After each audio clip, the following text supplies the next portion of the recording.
গতকালকে রাতে আসলে যে মধ্যরাতে বলা যায় 1টার দিকে আমরা যখন শুনতে পেলাম যে এরকম জঙ্গল ছেলে সলিমপুরে যাওয়ার যে রাস্তাটা এই রাস্তার 2-3টা জায়গায় তারা কাটতেছে, গর্ত করতেছে যেন হচ্ছে কোনো যানবাহন চলাচল না করতে পারে। তখনই আমরা আসলে ক্যাম্পগুলোতে আমরা সতর্ক করে আমরাও রওনা দিয়ে দিই। তো ক্যাম্পে এরা যেটা একটা মূল উদ্দেশ্য ছিল, আমার কাছে মনে হয়েছে যে আমাদের যে নতুন এখানে একটা অস্থায়ী ক্যাম্প তৈরি হচ্ছে, এই ক্যাম্পে তো এখনো আমাদের ফোর্স ওঠে নাই। উনি এই ক্যাম্পে চট্টগ্রামের একো মেশিন নিয়ে বা এক্সকাভেটর মেশিন নিয়ে তারা ওইখানে আমাদের দেয়ালের একটা অংশ তারা কিন্তু ভেঙে ফেলে এবং ওই দেয়াল ক্যাম্পের ভেঙে ফেলার কাজে যেন আমাদের পুলিশ যেন প্রোটেকশন না দিতে পারে বা পুলিশ যেন না যেতে পারে, যেহেতু আমাদের ওই আলীনগর স্কুলে ওখানে পুলিশ, র্যাব, এপিবিএন, আরআরএফ আছে, তারা যেন ওখানে না যেতে পারে এই জন্য তারা কিন্তু মূলত ওদের ইয়েটা প্রোটেকশন মানে আমাদের এই স্কুলের উপরে ওদের মূল টার্গেটটা ছিল। বসুন্ধরা টিস্যু অশুদ্ধতার বিরুদ্ধে এক বিন্দুও ছাড় নয়।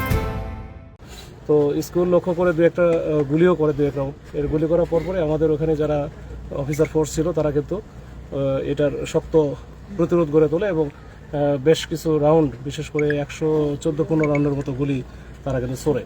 এটার প্রেক্ষিতে আমরাও এর মধ্যে ইতিমধ্যে চলে আসি।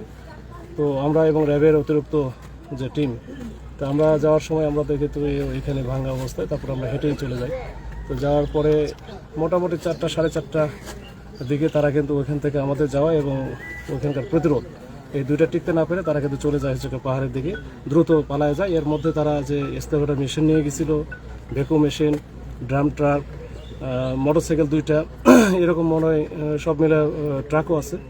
তো এগুলো 5-6টা আমরা জব্দ করি। কিন্তু তাদের হচ্ছে কোনো ক্যাজুয়ালিটি হয় নাই, একটা হচ্ছে বিষয় পুলিশের ওইরকম কোনো ক্যাজুয়ালিটি হয় নাই। আর অস্ত্র উদ্ধার বা ওদের ধরা বা ওইরকম কোনো কিছু আমরা জিজ্ঞাসাবাদের জন্য ওইখানকার কিছু লোকজনকে আমরা সন্দেহভাজনভাবে অ্যারেস্ট করেছি বা হেফাজতে নিয়েছি। তাদের আমরা যাচাই বাছাই করে যদি মনে হয় তারা এই ঘটনার সাথে জড়িত ছিল বা জড়িত থাকে তাহলে আমরা তাদেরকে আইনগত ব্যবস্থা নিব, আর যদি না থাকে তাহলে তো তাদেরকে আমরা ছেড়ে দেবো। এটা আসলে এই জায়গাটা তো আসলে তাদের একটা দীর্ঘদিনের একটা সাম্রাজ্য ছিল। তো তাদের একটা বিরাট একটা এটা ইন্টারেস্টের বিষয়, এখানে বেনিফিটেড হতো এখানকার অনেক লোকজনই, বিশেষ করে যারা এই যে সন্ত্রাসী কার্যক্রম বজায় রেখেছিল। তো তাদের এই সাম্রাজ্য তো আসলে একদিনে এতদিনের নিয়ন্ত্রণ এই খুব সহজে ইয়ে করা মুশকিল। আমরা চেষ্টা করে যাচ্ছি।